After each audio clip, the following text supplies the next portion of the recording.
দিন দুপুরে দোকান লুটপাট, তার সাথে ব্যবসায়ীকে মারধর। প্রকাশ্যে দিবালোকে নিজ দোকানে আক্রান্ত এক ব্যবসায়ী। বিশালগড় বাজারে প্রাক্তন সম্পাদকে বেধড়ক মারধর করে 2.5 লক্ষ টাকা সহ সোনার চেইন ছিনতাই। ঘটনা শুক্রবার দুপুরে।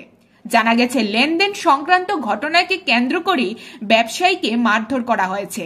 ঘটনার গোটা এলাকায় চাঞ্চল্য সৃষ্টি হয়েছে। আক্রান্ত ব্যবসায়ীর নাম কেশব বণিক। বিশালগড় থানায় পুলিশ ব্যবসায়ীর সঙ্গে কথা বলে একটি মামলা হাতে নিয়ে ঘটনার তদন্ত শুরু করেছে। Bureau report, Janadarpan.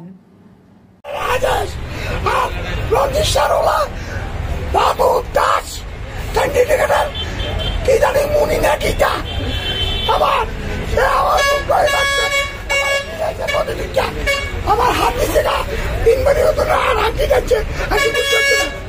আমার গলার হাত ঘড়ি, তারপরে 2.5 লাখ আমার ক্যাশ সব কিছু থাকে, দেখতে 2.5 ক্যাশ আমার সফল নাশে দিকে তো 2.5 লাখ টাকা।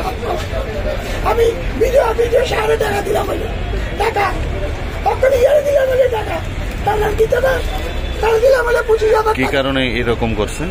অটুরে কেন ডাক দিলাম, অটুরে কেন ডাক দিলাম ভাই, কাশিপান অনুরোধ করে, কাশিপান অনুরোধ করে ওই 11 লুকটা একটা টাইম 50 জন লুকটা আমার বড় সব লুক প্যাক করে নিচে গেল, মালপত্র ভাবি যাবি ভাই সব প্যাক করে নিচে গেল, সব নিচে গা বিশ্বাস চাই আমি।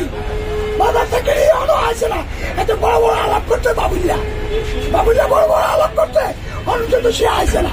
বাবুলিয়া আর বাবুল শাহ তাদের কইও আমিও বাজার থেকে আসলাম এই বাজারে, প্রাক্তন সেক্রেটারি আমি এই বাজারে।